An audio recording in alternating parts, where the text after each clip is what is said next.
말씀을 함께 보도록 하겠습니다.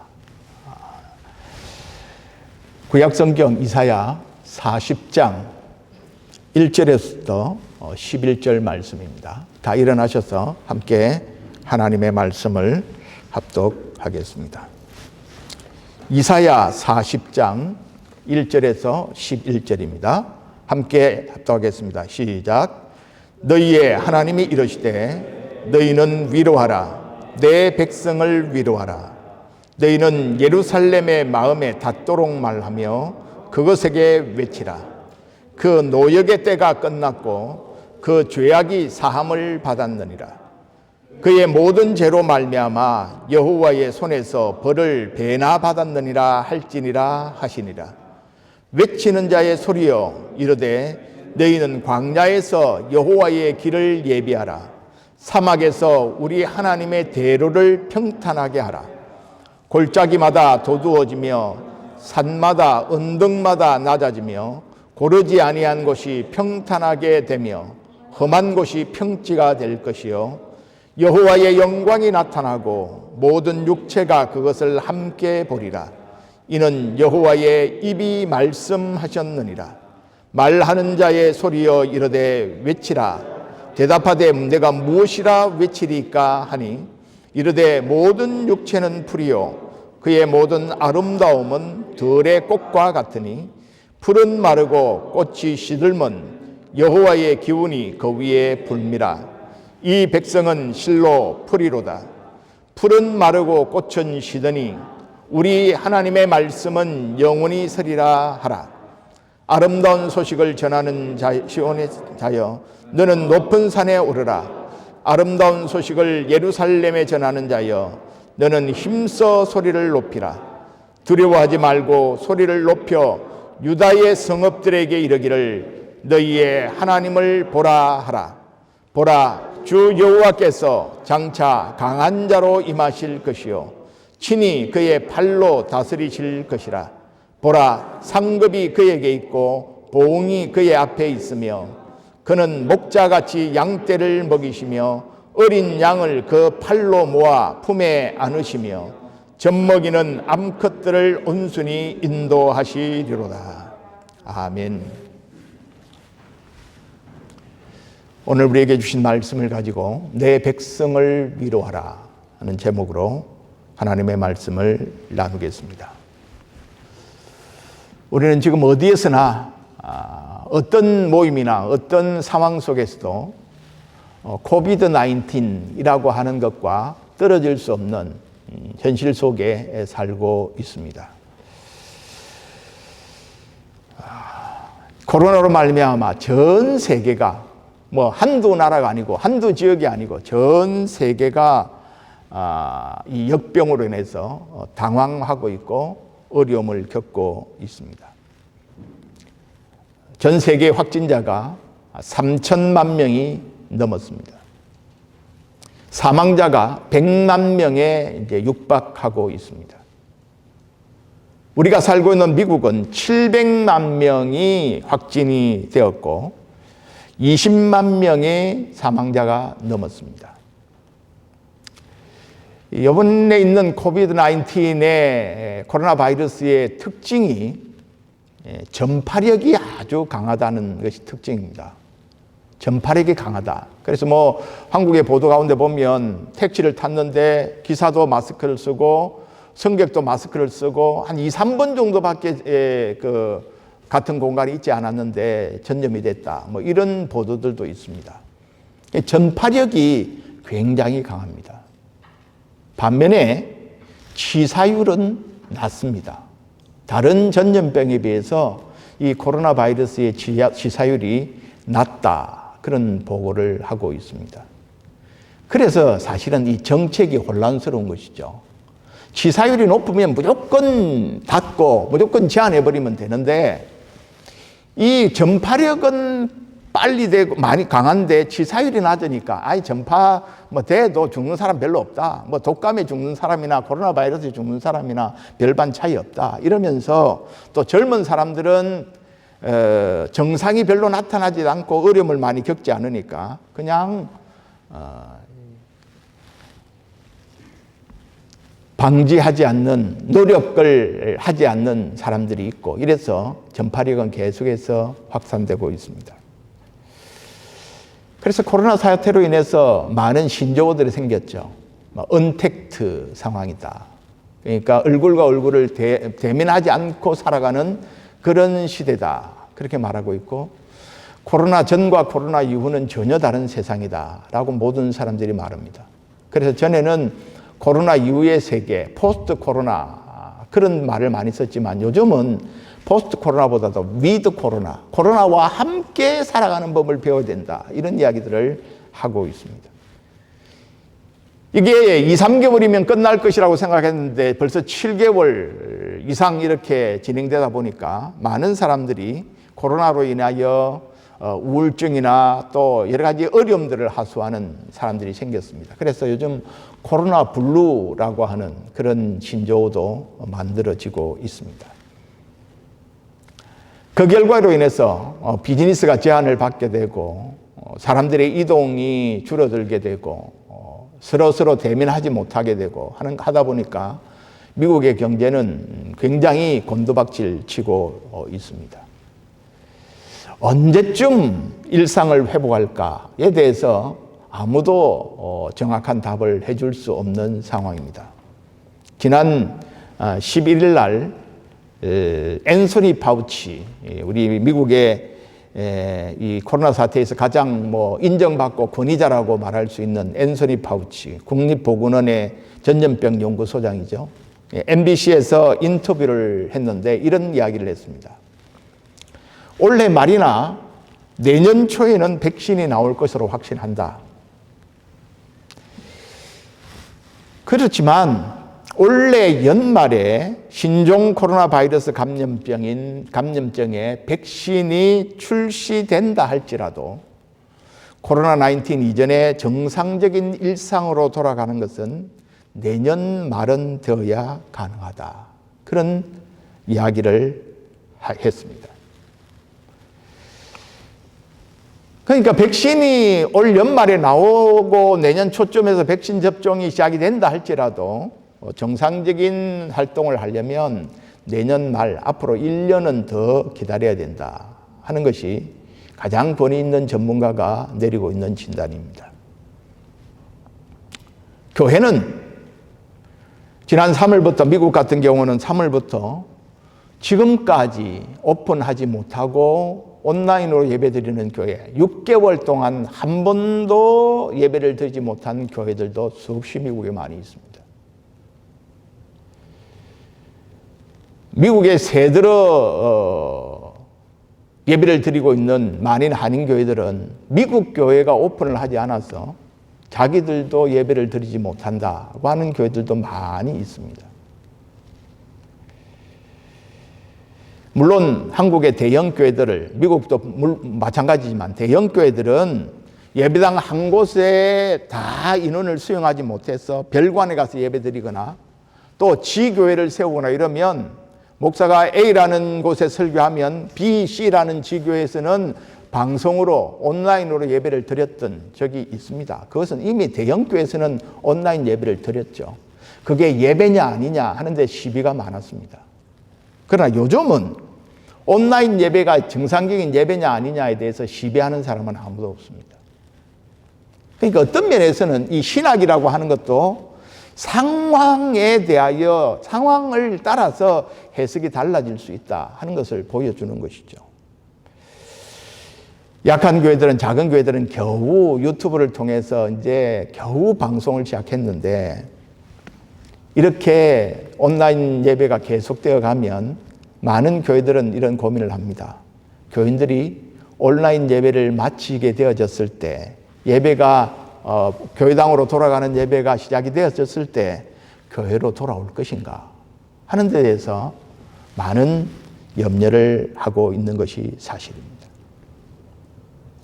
한마디로 말하면 오늘 이 코로나로 인해서 예측 불가능한 상황이 훨씬 더 빨리 우리에게 다가왔다고 하는 것을 보여줍니다.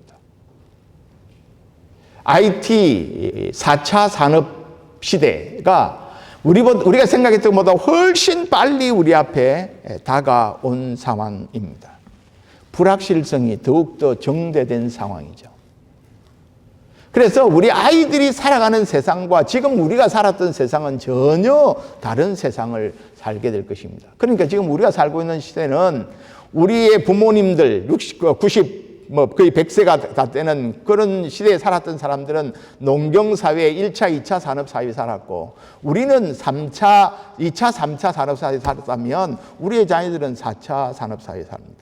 그러니까 1차부터 4차 산업사회가 함께 살아가는 그런 굉장히 복잡한 시대 속에 우리가 지금 살고 있다는 것이죠. 미래가 굉장히 불투명합니다. 이런 상황에서 오늘 하나님께서 우리에게 주신 말씀이 뭐냐면 위로하라는 말씀입니다. 너희는 내 백성을 위로하라. 내 백성을 위로하라. 그렇게 선지자를 향해서 하나님께서 말씀하고 있습니다. 오늘 우리에게 주신 이 말씀은 이스라엘 백성들이 바벨론 포로 생활에 처해 있을 때 주어진 그것을 배경으로 하는 말씀입니다. 바벨론 70년의 포로 생활 가운데 그들이 절망하고 있고 낙심하고 있는 유다 백성들에게 그들에게 하나님께서 희망과 회복의 메시지를 들려주고 있습니다. 하나님께서 선지자 이사야를 통해서 이렇게 유다 백성들을 향하여 바벨론 포로 생활 속에서 절망 가운데 살고 있는 유다 백성들을 향해서 이 위로를 선포했던 이유는 당시의 상황이 나라는 망했고 그들이 먼 바벨론이라는 곳에 포로로 잡혀가서 그곳에서 유대 공동체를 이루고 살아가는 삶이 그들이 예상했던 것보다는 계속 길어지고 있음으로 말미암아 그들의 심리 상태는 절망감, 우울감, 낙심, 두려움, 미래에 대한 불안 이런 감정들이 복합적으로 일어나고 있는 상황 속에서 주어진 말씀입니다. 이런 상황 가운데 하나님은 선지자를 통해서 말씀하시죠. 내 백성을 위로하라. 위로가 필요한 시대라는 말씀입니다. 여기 하나님께서 바벨론의 포로로 잡혀 있는 그들을 향해서 내 백성이라 그렇게 부르셨습니다. 바벨론의 포로로 살던 70년 동안 마치 하나님이 그들을 버린 것과 같은 그런 암울한 상황 속에서도 하나님은 여전히 유다 백성들을 향해서 내 백성이라 그렇게 부르십니다. 하나님은 그들이 죄로 인해서 나라가 망하고 포로가 되어서 이방 땅에 살고 있기는 하지만 하나님이 그들을 버리셨거나 하나님이 그들의 상황에 대하여 모른 채 하시지 않으셨다는 뜻입니다. 그들은 여전히 하나님을 믿고 의지하며 하나님 안에서 소망을 찾아야만 하는 하나님의 백성들입니다. 하나님은 절망과 우울과 두려움과 미래에 대한 불확실한 상황 속에서 내 백성을 위로하라 그렇게 말씀하십니다. 그런데 문제는 이 위로하는 일이 쉬운 일이 아닙니다. 여러분들도 그런 경험을 하셨을 수 있을 것입니다. 그런데 이제 교회 리더로서 어려움에 처한 사람들을 때로는 위로한다고 하는 행동이나 말 자체가 더 큰 상처를 남기는 일들을 흔히 경험하게 됩니다. 나는 위로한다고 위로를 했는데, 나는 위로한다고 말을 했는데 상대방은 그것 때문에 더 큰 상처를 받는 일들이 종종 일어납니다. 그냥 우리가 어려움 당한 사람을 향하여 립 서비스로 아무 걱정하지 마세요. 뭐 다 잘 될 겁니다. 뭐 이런 식의 위로, 그게 정말 위로가 되는 것인가? Don't worry, be happy. 걱정하지 마. 그냥 즐겨. 이런 이야기들이 정말 어려움에 처해 있는 사람들에게 위로를 줄 수 있을까? 그렇지 않습니다. 그래서 하나님께서 오늘 너희는 내 백성을 위로하라고 말씀하시면서 2절 초반에 이렇게 말씀했죠. 너희는 예루살렘의 마음에 닿도록 말하며 그것에게 외치라. 너희가 내 백성을 위로하는데, 여기 예루살렘은 유대 백성들을 가리키죠. 내 백성들에게 위로를 할 때 그냥 립 서비스로 하지 말고 그들의 마음에 닿도록 진실되게 그렇게 위로하라고 말하는 것입니다. 단지 한두 마디 좋은 말 해주고 긍정적인 말 해주고 잘 될 겁니다, 걱정하지 마십시오, 이런 뜻으로 이렇게 위로하라고 말하지 않았습니다. 그렇다면 여러분, 어려움을 당하고 있는 성도들, 환난 가운데 있는 사람들, 미래에 대한 불안 가운데 있는 사람들, 육체적인 질병으로 고통 가운데 있는 사람들, 하나님의 백성들을 위로할 수 있는 근거가 무엇입니까? 무엇으로 우리가 사람들을, 어려움에 처해 있는 사람들을 위로할 수가 있습니까? 내 백성을 위로할 수 있는 근거는 첫 번째로 하나님이 자기 백성들을 용서하시고 회복시키시는 분이기 때문에 그 하나님으로 위로하라는 말입니다.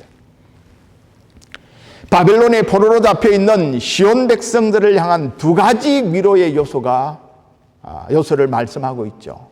자, 2절 하반절에 보면 외치라. 그 노역의 때가 끝났고 그 죄악이 사함을 받았느니라. 노역의 때가 끝났다. 포로 생활에서 노예 생활을 하던 그런 때가 이제 끝나고 자유하게 되었다라고 말합니다. 그들이 지금 가지고 있는 외적인 어려움에 대하여 해결해 주겠다는 말씀이죠. 외적인 변화를 뜻하는 것입니다. 두 번째는 그들의 죄악이 사함을 받았다. 여호와의 손에서 벌을 배나받았다. 무슨 뜻입니까? 죄가 용서받았음을 선언하는 것입니다. 이것은 내적인 변화입니다.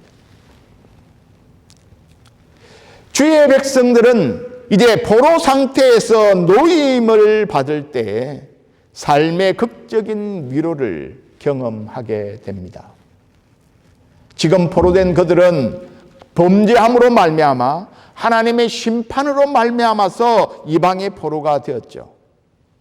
그들은 하나님이 자기들을 버렸다는 절망감과 두려움에 사로잡혀 있었습니다. 그들에게는 하나님께 다시 그들을 보호해 주시고 회복시켜 달라고 요청할 만한 명분이 없었습니다. 왜냐하면 그들이 하나님으로부터 진노와 죄의 형벌을 받고 있기 때문이죠. 얼마나 절망적인 상황입니까? 이런 암울한 상황에 살고 있는 그들에게 하나님은 이제 그들이 포로 생활에서 풀려날 것이라고 말씀합니다. 그들의 운명에 반전이 일어나게 되는 것이죠. 나라가 망해서 바빌론의 포로로 던져진 그들에게 다시 고국으로 돌아가게 될 것이라는 소식은 무엇보다 그들에게 큰 위로와 소망의 기쁜 소식이 아닐 수가 없었습니다. 홍수가 나서 온 도시에 물이 잠겼다. 많은 사람들이 대피를 해야 됩니다. 임시 수용소에서, 강당에서, 학교 강당에서, 임시 수용소에서 불편하게 생활하고 있는 그들에게 위로가 되는 소식은 무엇이겠습니까? 물이 빠지고 집이 다 복구가 되어서 다시 집으로 돌아갈 수 있다고 하는 것이 그들에게는 위로의 소식이 될 것이죠. 또 한 가지는 주의 백성은 죄 용서를 경험하게 될 때 진정한 위로를 경험하게 됩니다.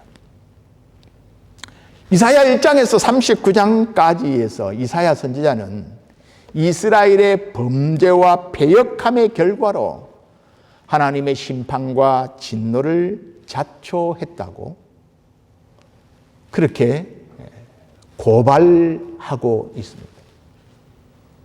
그 결과로 바벨론 포로를 통해서 하나님의 심판이 이루어질 것이라고 예고했죠. 그러므로 이스라엘 백성들이 바벨론의 포로로 잡혀간 것은 하나님을 향한 불순종과 범죄에 대한 하나님의 징계요, 심판이었습니다. 이런 상황에서 하나님이 그들의 죄를 용서하신다고 하는 선포는 그들을 향한 하나님의 진노가 그쳤음을 뜻하는 것입니다. 이제 하나님께서 다시 내 백성을 통하여, 자기 백성을 통하여 새로운 일을 시작할 것이기 때문에 그들에게는 그 소식이 위로가 아닐 수가 없었던 것이죠. 우리가 우리의 죄에 대하여 벌을 받는 것은 고통스러운 과정이지만 그 죄값을 다 치루었을 때 더 이상 죄에 짓눌리지 않아도 되는 자유가 우리에게 주어지게 되는 것입니다. 죄인인 우리가 예수 그리스도의 십자가의 보혈의 피를 의지하여 속죄함을 받았다는 사실은 우리에게 진정한 자유를 주는 근거입니다. 이스라엘에게는 70년의 포로 생활이 참으로 힘겨운 일이었지만 그로 인해서 다시 하나님과의 관계가 회복될 수 있다는 사실은 그들에게 큰 위로가 아닐 수가 없습니다. 하나님이 다시 그들을 구원하기 위하여 오신다는 것이죠. 이제는 하나님이 그들에게 정죄하고 심판하는 자로 오시는 분이 아니라 그들을 위로하고 그들의 목자로 그들을 감싸고 돌보기 위하여 오신다는 약속입니다. 우리 하나님이 자기 백성들을 용서하시고 회복시키시는 좋으신 하나님이기 때문에 우리는 그 하나님으로 인하여 위로를 얻게 되는 것입니다. 내 백성을 위로할 수 있는 두 번째 이유는 무엇입니까? 그것은 하나님은 고난 가운데서도 자기 백성들과 함께 하시고 자기 백성들의 구원의 길을 예비하고 계시기 때문입니다. 이어지는 3절에서 5절의 내용에도 보면 하늘에서 나는 소리가 이어집니다. 여기에서는 하나님의 백성이 바벨론으로부터 고국으로 돌아갈 때 지나갈 사막에 길을 뚫는 하나님의 백성들이 지나갈 길을 예비하게 될 것이라고 구체적으로 선언하고 있습니다. 사막에 하나님의 대로를 평탄케 하라 하는 이 외침은 마치 옛날 이스라엘 백성들이 애굽에서 구출하기 위하여 바다를 갈라 길을 만드신 사실을 연상하게 합니다. 광야의 길을 가는 동안에 불기둥과 구름기둥으로 자기 백성들을 보호하시고 친히 인도하신 것을 기억나게 하는 표현입니다. 이전에 자기 백성을 구원하기 위하여 불가능해 보이는 일을 가능하게 만드셨던 것 같이 이제 포로로 잡혀있는 이스라엘 백성들을 향해서 새로운 출 바벨론을 준비하시며 하나님의 백성들의 귀향을 준비하고 계심을 보여주고 있습니다. 하나님이 지금 이스라엘 백성들을 위로하는 내용은 과거 이스라엘을 애굽에서 구원하신 것과 같이 하나님이 직접 자기 백성들을 위해 구원을 이루어 주실 것을 나타내는 표현입니다. 하나님이 하시니 그 어떤 방해나 그 어떤 장애물도 있을 수 없다는 것을 선언하는 내용이죠. 여러분, 이것은 신약에서 세례 요한이 메시아 예수님을 예비하는 모습으로 인용되고 있습니다. 죄인인 인간을 구원하는 하나님의 구원 역사는 그 어떤 세력의 방해도 물리치고 반드시 이루어지고 성취된다는 뜻입니다. 그래서 메시아가 오시면, 구원자가 오시면 여호와의 영광이 나타나고 모든 육체가 그 여호와의 영광을 함께 보는 날이 올 것이라는 것입니다. 이것은 이미 2000년 전에 예수 그리스도가 오심으로 성취되었고, 약속하신 대로 다시 예수 그리스도가 영광의 심판자로 오실 때 우리가 또한 그것을 다시 경험하게 될 것입니다. 메시아가 오신다. 자기 백성들의 구원을 완성하기 위하여 반드시 그분은 다시 오십니다. 하나님이 친히 자기 백성들의 귀향을 인도하시는 것을 모든 육체가 볼 날이 올 것입니다. 우리의 위로의 근거는, 어려움에도 그들을 위로할 수 있는 위로의 힘은 하나님이 자기 백성들을 구원하시고 친히 자기 백성들의 길을 인도하신다는 사실에 있습니다. 하나님이 자기 백성들을 위로하는 그 위로의 근거는 무엇입니까? 세 번째는 고난의 때에도, 위기의 때에도 하나님의 백성에게는 변하지 않는 약속의 말씀이 있기 때문입니다. 하나님은 선지자에게 말합니다. 외치라. 선지자가 대답합니다. 내가 무엇이라 외치리까?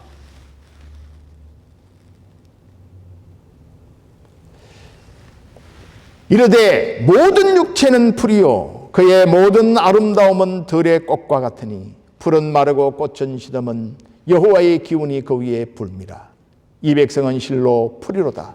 풀은 마르고 꽃은 시드나 우리 하나님의 말씀은 영원히 서리라.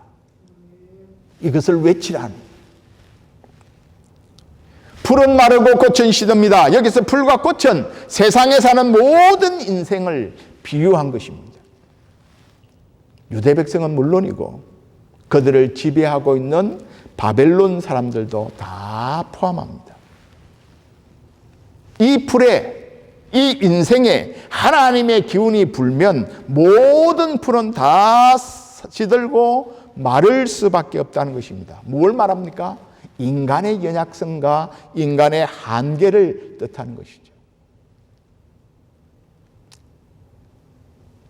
하지만 영원까지 절대 변하지 않은 것이 있는데 그것은 오직 하나님의 말씀은 영원하다라고 외치라는 것입니다. 계몽주의 이후에 인간의 이성이나 지식이나 과학으로 이 세상을 더 낫고 아름다운 유토피아로 만들 수 있다고 생각했습니다. 그래서 어떻게 보면 인간이 위대하게 보이기도 하고 인간이 영원한 세계를 만들 수 있는 것처럼 보이기도 합니다. 하지만 인간은 풀과 같고 인간의 영화가 풀의 꽃과 같다는 말이 얼마나 진리인지를 요즘 우리가 지금 확인하고 있지 않습니까?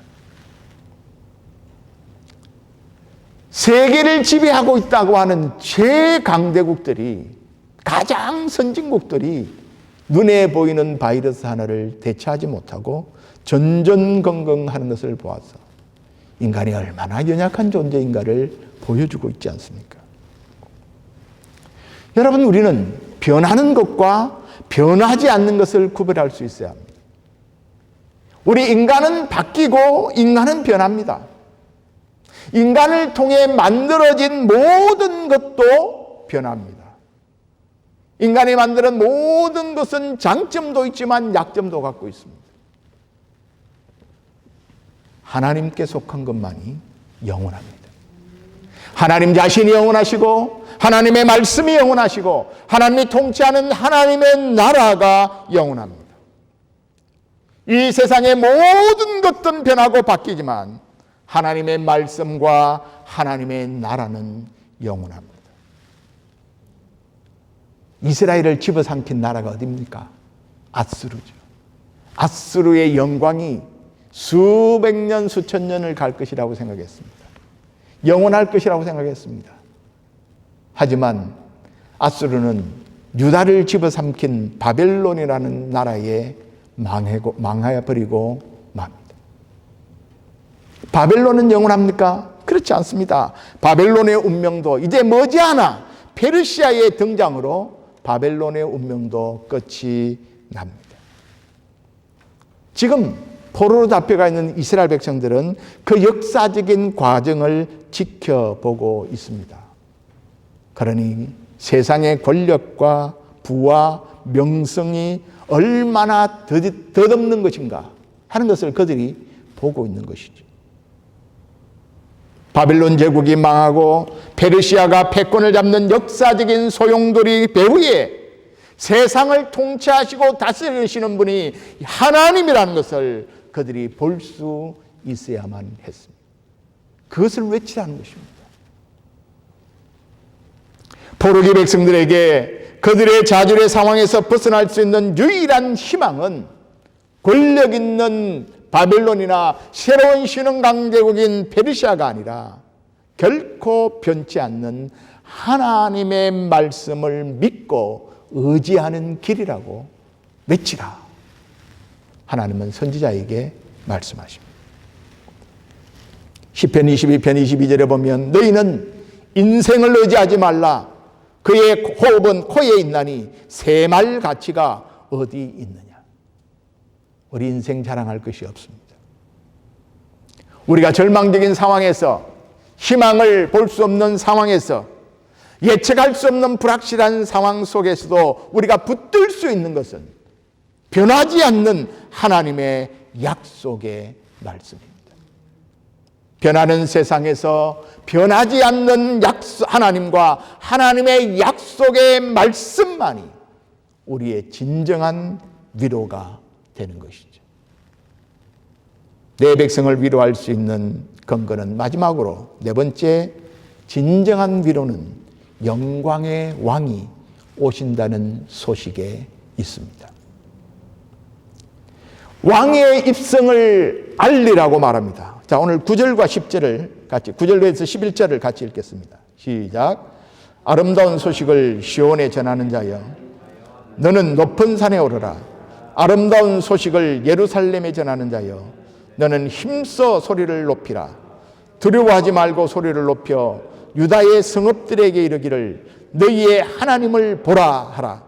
보라, 주 여호와께서 장차 강한 자로 임하실 것이요 친히 그의 팔로 다스리실 것이라. 보라, 상급이 그에게 있고 보응이 그의 앞에 있으며 그는 목자같이 양떼를 먹이시며 어린 양을 그 팔로 모아 품에 안으시며 젖먹이는 암컷들을 온순히 인도하시리로다. 아멘. 지금 하나님은 선지자를 통해서 유다 백성들을 해방할 여호와 하나님이 오고 계신다는 기쁜 소식을 모두에게 알리라. 그렇게 명하십니다. 선지자가 높은 곳에 올라가서 이 놀라운 광경을 본 후에 아직도 아무것도 모르고 불안해하고 낙심하고 절망 속에 있는 내 백성에게 선지하여 너희는 목소리를 높여 큰 소리로 이 사실을 알리라 라고 말씀합니다. 하나님이 친히 그 팔로 자기 백성들을 보호해 주시기에 유다 백성은 당당히 계순의 노래를 부르며 왕이신 하나님이 다스리는 시온을 향해 행진하기만 하면, 나아가기만 하면 되는 것입니다. 그 여호와 하나님은 선한 목자로 자기 양들을 품어 지키시고 먹이시며 쉴만한 물가로 인도하십니다.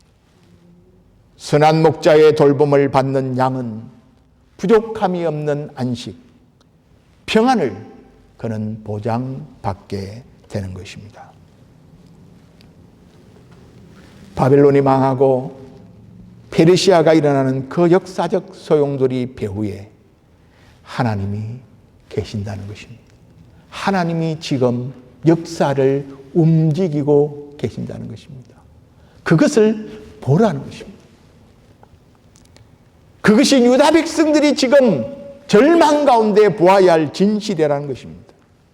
그 사실을 온 세상에 외치라고 말합니다. 나라 잃은 백성으로 강대국의 틈바구니 속에서 주눅들지 말고 높은 산에 올라 역사를 통치하시고 세계를 다스리는 하나님의 손길을 외치라.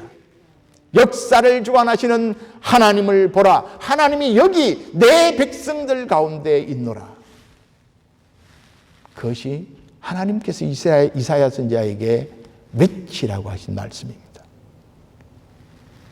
우리의 강력한 위로는 하나님이 우리와 함께 계시다는 사실에 있습니다.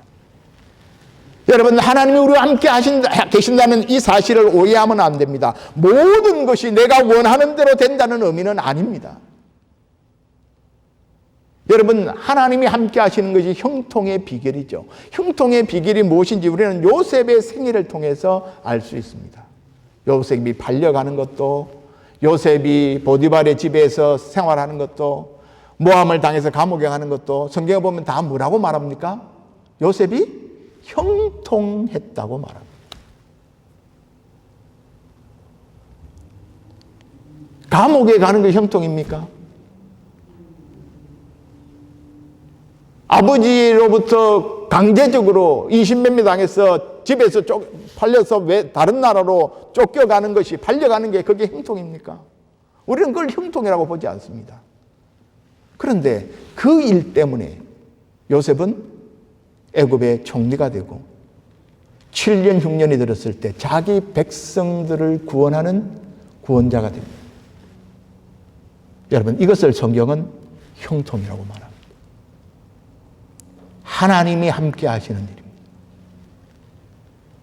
하나님의 백성들에게 선포된 위로의 핵심에는 말씀이 육신이 되어 우리 가운데 주님이 오셨다는 사실에 있습니다. 우리와 함께 하나님, 임마누엘의 하나님이 우리와 함께 하기 위하여 사람이 되어 친히 우리 가운데 오셨던 예수 그리스도, 그분이 이 땅에 33년 동안 계시다가 그 임무를 완수하시고 다시 하늘에 오르셨을 때 대신 보내신 보혜사 성령님, 그분이 우리의 위로자이십니다. 우리는 예수 그리스도를 인하여 하나님 나라의 백성이 되고 그 하나님 나라를 향해 지금도 믿음의 경주를 하고 있습니다. 나그네 인생길에서는 우리가 예수를 믿음에도 불구하고 여전히 고단합니다. 아니, 오히려 믿음이 없을 때보다 더 삶이 더 힘들 수도 있습니다. 하지만 기쁜 소식은 무엇입니까? 너희의 하나님을 보라. 하나님이 너희와 함께 있다는 사실이 있습니다. 이것이 복음이고 이것이 우리의 진정한 위로의 메시지입니다. 사랑하는 여러분, 여러분은 지금 어떤 형편 가운데 있습니까? 다들 어려운 시기에 나 혼자 어려운지 않으니까 어렵다는 말도 못하고 우리는 살고 있습니다. 미래에 대한 염려가 우리에게 있을 수 있습니다. 어찌해야 될 바를 모를 수도 있습니다. 또 끊임없는 육체적인 고통 속에 시달릴 수도 있습니다. 이런 모든 상황 가운데 우리와 함께 하시는 주님을 볼 수 있기를 바랍니다. 내 하나님이 나와 함께 계신다는 확신을 소유할 수 있기를 바랍니다. 그때 우리는 진정한 위로와 힘을 얻게 될 것입니다. 그 힘으로 지금 우리가 당하고 있는 슬픔과 고난과 어려움을 우리는 능히 이겨낼 수 있게 될 것입니다. 뿐만 아니라 우리는 그 믿음으로 절망과 우울과 두려움에 빠져 방황하고 있는 이 세상을 향하여, 이 이웃을 향해서 위로의 소식을 전할 수 있을 것입니다. 여러분 무엇을 의지하며 사십니까? 여러분 자신의 건강 확신할 수 있습니까? 여러분 자신의 능력, 사업수단 잘 통하고 있습니까? 여러분 우리는 계속해서 세월이 새해 갈수록 약해지고 시들고 마릅니다. 미래를 위한 은퇴 후에 투자 잘 해놓고 계십니까? 여러분의 자녀들이 여러분의 눈에 볼 때 천재같이 보이십니까? 그래서 너무 큰 기대가 됩니까? 효도하는 자녀이기 때문에 이 자녀들이 나에게 위로가 되고 힘이 됩니까? 그러나 그것이 우리에게 진정한 위로와 힘은 될 수가 없습니다. 변하지 않는 것을 붙들어야 합니다. 그런 것들은 다 변합니다.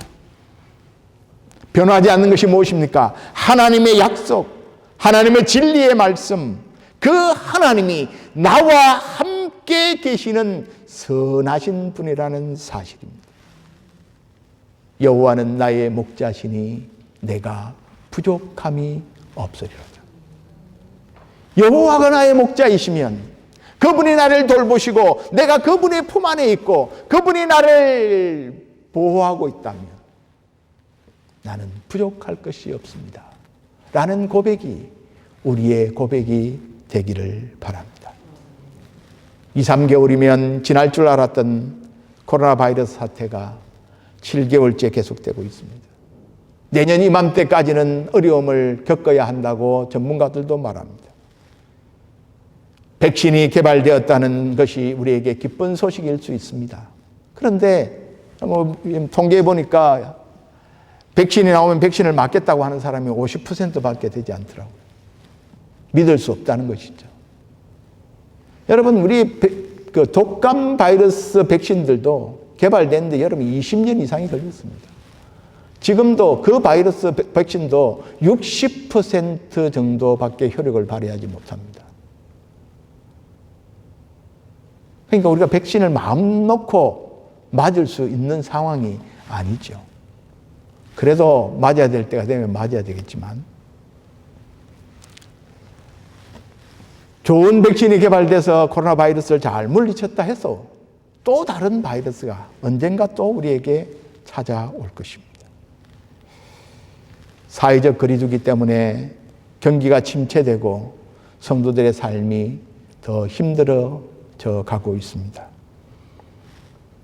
온라인 예배에 익숙했던 성도들이 다시 현장으로 돌아올 수 있을까 염려가 되기도 합니다. 이런 상황에서 하나님은 누가 나를 대신하여 나의 백성을 위로할까 묻고 계십니다. 하나님이 유다 백성들이 범죄함으로 하나님의 심판을 받은 포로 기간에도 언제나 함께 하셨음을 말하고 계십니다. 유다 백성을 포로로 잡혀가게 하신 하나님이 그 고난의 현장에 함께 계셨고 마침내 그 과정이 끝이 났을 때 복역의 때가 끝났다고 선포하게 하셨습니다. 물론 어떤 사람은 이런 질문을 할 수 있을 것입니다. 왜 하나님이 자기 백성들을 고난 가운데 함께 할 수는 있는데 고난을 미리 막아주지는 않으셨습니까? 이런 질문을 할 수도 있을 것입니다. 그것은 또 다른 질문이고요. 또 다르게 제가 답을 해야 될 질문이고요. 하나님은 자기 백성들이 범죄하여 벌을 받는 상황에도 자기 백성들을 버리시거나 외면하지 아니하시고 그들과 함께 하시고 회복하기를 원하셨습니다. 이해할 수 없는 상황에서 영원히 변하지 않는 하나님의 말씀을 신뢰해 소망을 가지라고 말씀하고 있습니다. 위로의 상황 속에서도 희망과 위로의 말씀을 모든 사람들에게 외치며 하나님의 품 안으로 돌아와 하나님의 위로를 받으라고 세상을 향하여 외치라. 그렇게 우리에게 요구하고 있습니다. 우리 하나님은 자비의 하나님이시요 위로의 하나님이십니다. 하나님은 우리를 용서하시고 회복시키시는 좋으신 아버지십니다. 우리와 함께 하시는 임마누엘의 하나님이십니다. 영원하신 하나님의 약속의 말씀을 소망 가운데 마음에 새기시기를 바랍니다. 참된 위로와 힘을 얻게 될 것입니다. 우리의 모든